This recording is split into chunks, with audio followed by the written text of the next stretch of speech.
Olá, eu sou Gabriel Lourenço, esse é o Mundo Mineral. Descubra o Mundo Mineral, uma pedra de cada vez. E hoje a gente vai falar sobre a minha coqueluche, que é a turmalina. Pois é. Esse é o primeiro de vários programas que eu vou fazer sobre a turmalina, porque é muita informação. Hoje a gente vai dar uma passadinha só de leve para vocês entenderem, na verdade, o quão complexo é esse mundo da turmalina. Tá? Bom, vamos começar pelo nome, né? Acho que é o mais óbvio. A palavra turmalina, ela vem, a origem dela é de uma palavra chamada turmali, que significa muitas cores, muitas pedras, né? Ela é uma palavra em singalês, né? Ela também tem um outro significado, que é rubi dos Urais, né? O nome da turmalina. E a turmalina é uma das pedras que trabalha com todas as cores, né? Ela tem um espectro enorme. Você vai desde da turmalina negra propriamente dita até a turmalina a acroita, que não tem cor nenhuma, que é totalmente transparente. E no meio do caminho a gente passa por turmalinas verdes, azuis, vermelhas, rosa, bicolores e assim por diante. Então, vamos entrar nesse mundo da turmalina, partindo um pouco da parte mais técnica, né, e depois eu vou falar um pouquinho até da parte comercial da turmalina, né. A turmalina é uma pedra fantástica, né, para investimentos, para você guardar, né, uma joia de família ou algo parecido. Vocês vão entender um pouquinho o que eu quero dizer. Bom, a turmalina é do grupo dos borosilicatos, tá? Ela é um grupo de 14 borosilicatos e ela recebe vários nomes, tá? Eu vou dar uma lida aqui porque não dá para guardar tudo, tá certo? Mas os nomes principais da turmalina é a buergerita, dravita, cromodravita, eubaíta, e é essa aqui que eu vou frisar um pouquinho, a gente vai falar bastante sobre a eubaíta, né? A feruvita, foitita, lidicoalita, olenita, povondraíta, scorlita e uvita. Pois é, se você já conhecia a turmalina, eu aposto que você nem sabia que tinha tanto nome assim, né? O que acontece? Existe um tipo que é o mais conhecido de turmalina, que é a eubaíta. E a eubaíta possui algumas variações específicas, tá? Porque são as mais comerciais, tá? Então, no caso, a eubaíta, que tem uma coloração rosácea ou avermelhada, ela muda de nome, ela se transforma na rubelita, tá? Quando ela tem uma coloração azulada, ela se transforma na indicolita. Quando ela não tem cor nenhuma, ela se transforma na acroita. E quando ela tem um verde bem específico, né, ela se transforma na verdeíta, né? Por que muda de cor? Tá? Existem algumas coisas que a ciência consegue explicar, outras nem tanto, tá? Mas no caso da rubelita, é uma quantidade maior de manganês exatamente onde ela se desenvolve. Tá? No caso da indicolita, é uma quantidade maior de ferro. E, obviamente, quando a gente fala de indicolita, já que estou falando de uma turmalina azulada, né, nós temos a famosa mundialmente, a turmalina Paraíba, né, que tem algumas coisinhas um pouquinho de elemento de cobre, né, e ela acaba tendo um azul, que é um azul neon. Ele é único, né?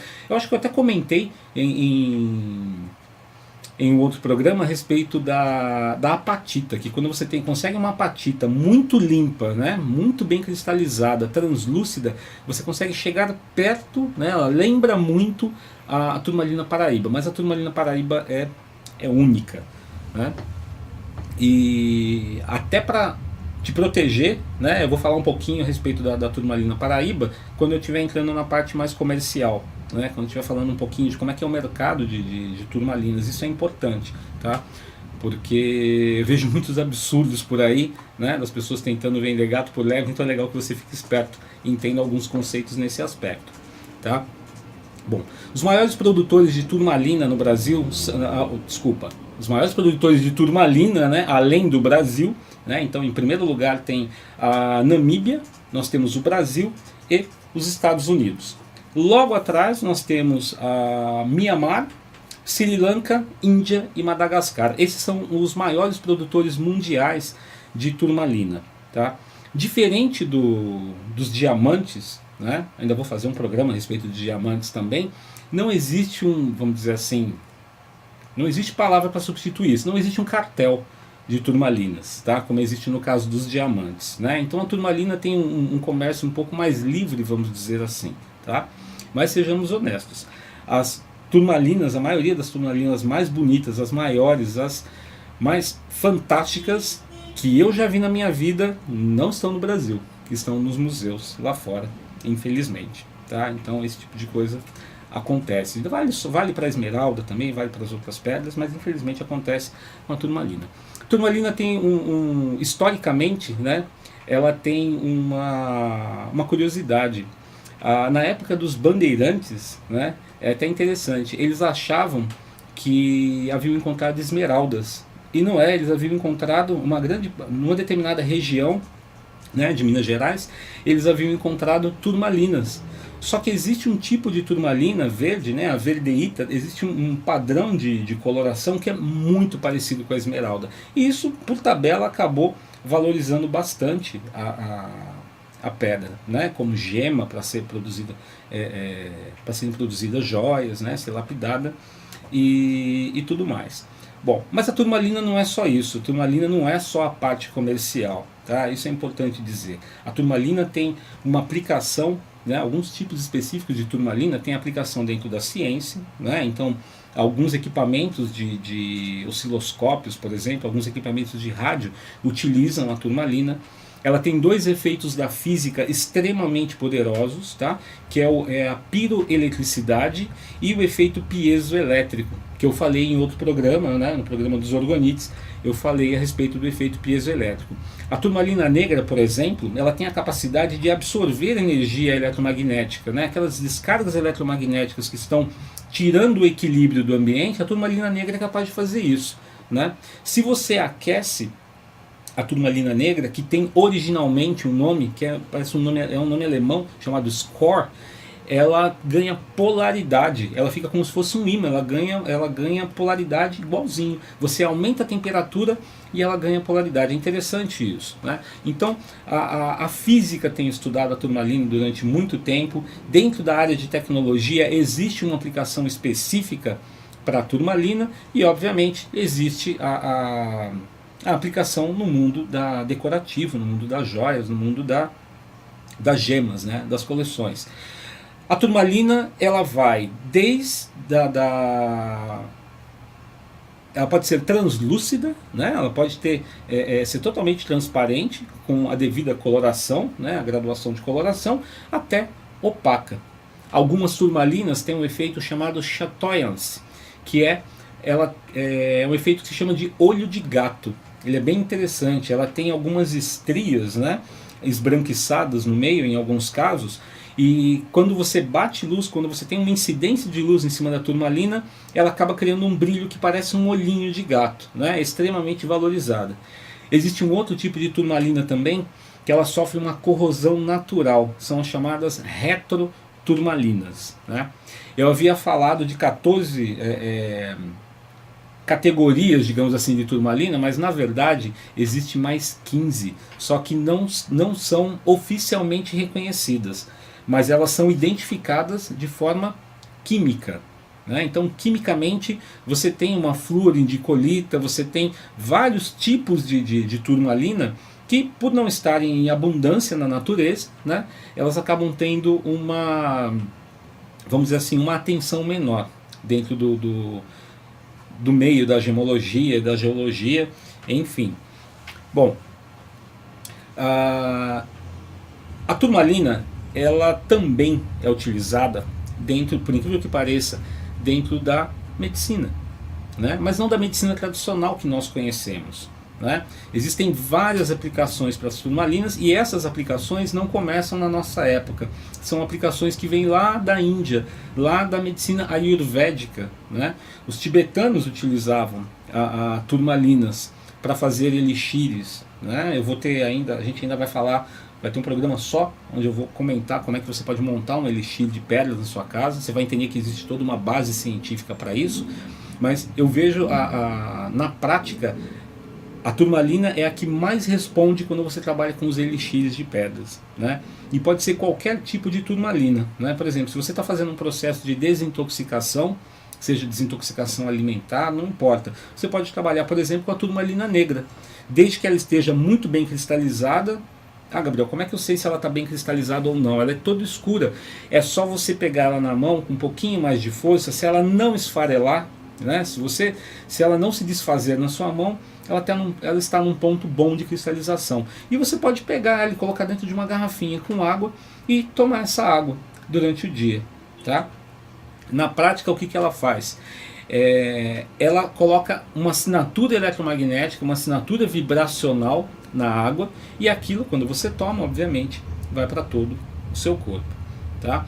Eu utilizo muito isso no dia a dia para tirar o estresse, né? As pessoas que fazem tratamentos comigo, tratamentos com reiki e tudo mais, acaba servindo como uma manutenção durante a semana, para quando a pessoa não estiver se sentindo muito bem. Óbvio que nada disso, né, substitui a tua consulta ao médico, a alopatia e tudo mais, mas serve como uma ferramenta de apoio para você ir trabalhando. Você que gosta de uma medicina mais alternativa, serve para você ir trabalhando aos poucos. A gente ainda vai falar muito a respeito disso.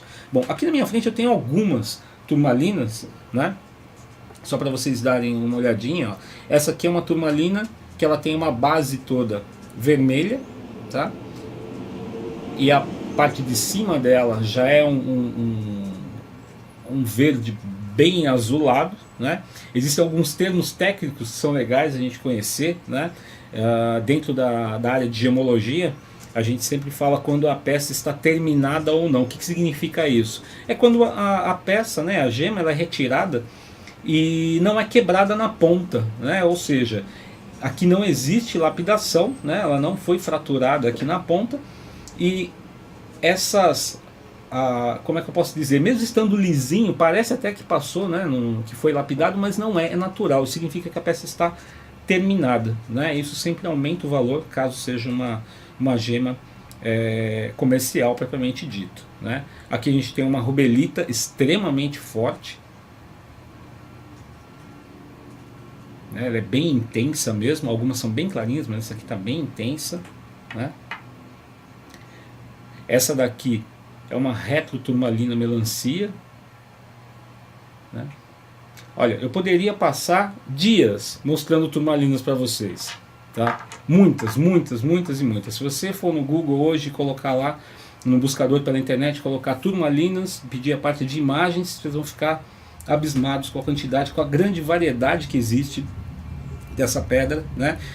E não dá pra gente falar da turmalina de uma só vez. Por quê? Porque quando você muda, né, essas características, quando você trabalha com uma rubelita, quando você trabalha com uma indicolita, quando você trabalha com a turmalina negra, você tem utilidades diferentes para elas, né? A turmalina negra, naturalmente, que é a mais fácil de encontrar, é a mais barata, digamos assim, tá certo? A turmalina negra, você pode usá-la como um pingente, você pode colocar ela na mesa do seu escritório. Se você tiver uma peça grande, pode colocar do lado de um equipamento eletromagnético. Se você tiver um altar, é perfeito, coloque no seu altar, porque é uma pedra de poder, é uma pedra que vai repelir sempre energias negativas, né? Exatamente por causa das características físicas, não por causa das características esotéricas, tá? Eu poderia entrar na questão metafísica da pedra, mas eu sempre prefiro trabalhar com a questão física, porque é aquela que mais faz sentido, é aquela que dá para você medir, né? É aquela que não vai fugir, vamos dizer assim, da sua realidade. Depois que você faz a tua conexão com a pedra e começa a trabalhar com ela no dia a dia, aí a brincadeira é outra.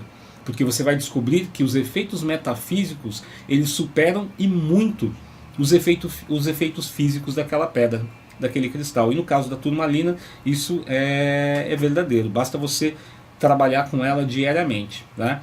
Se você, por exemplo, está fazendo algum tipo de desenvolvimento espiritual e você quer ter uma conexão maior, se você quer ter uma proteção natural ou carregar uma pedra, né, com uma energia espiritual intensa, trabalhe com a indicolita.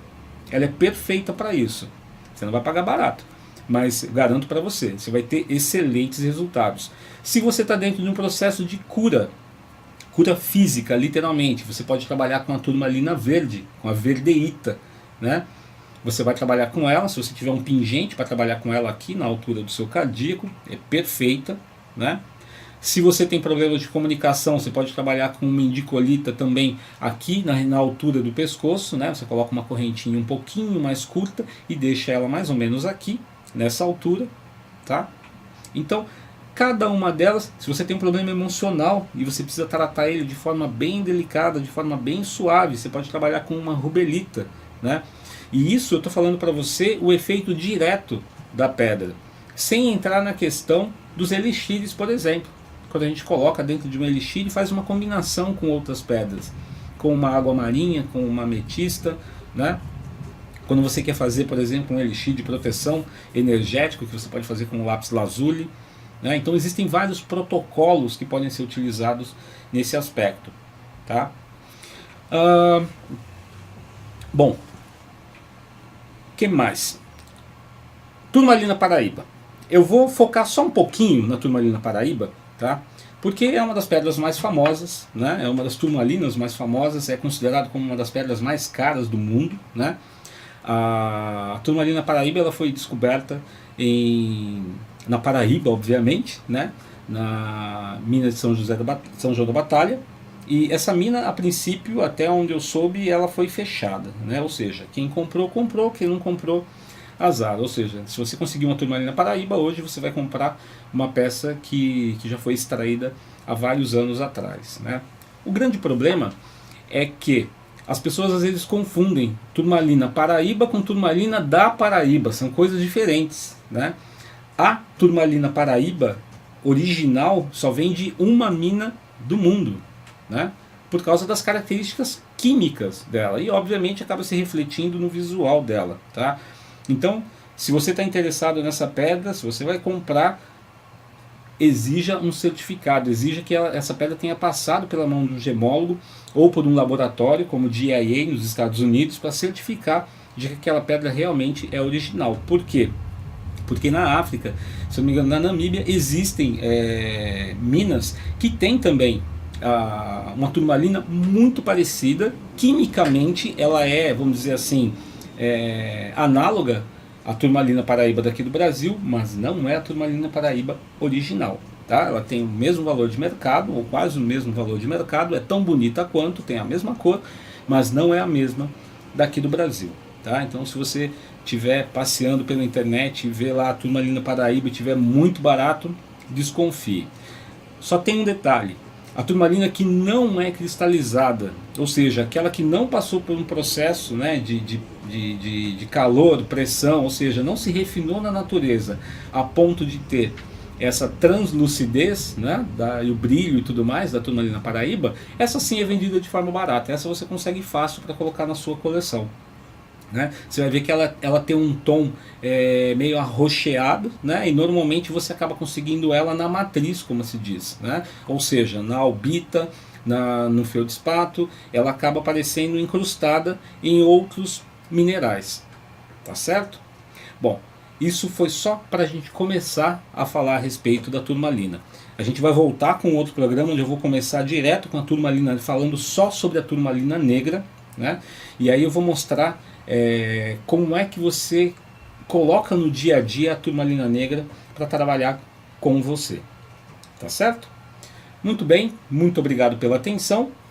Esse foi o programa de hoje do Mundo Mineral e, como eu sempre digo, descubra o mundo mineral uma pedra de cada vez. Muito obrigado. Beleza.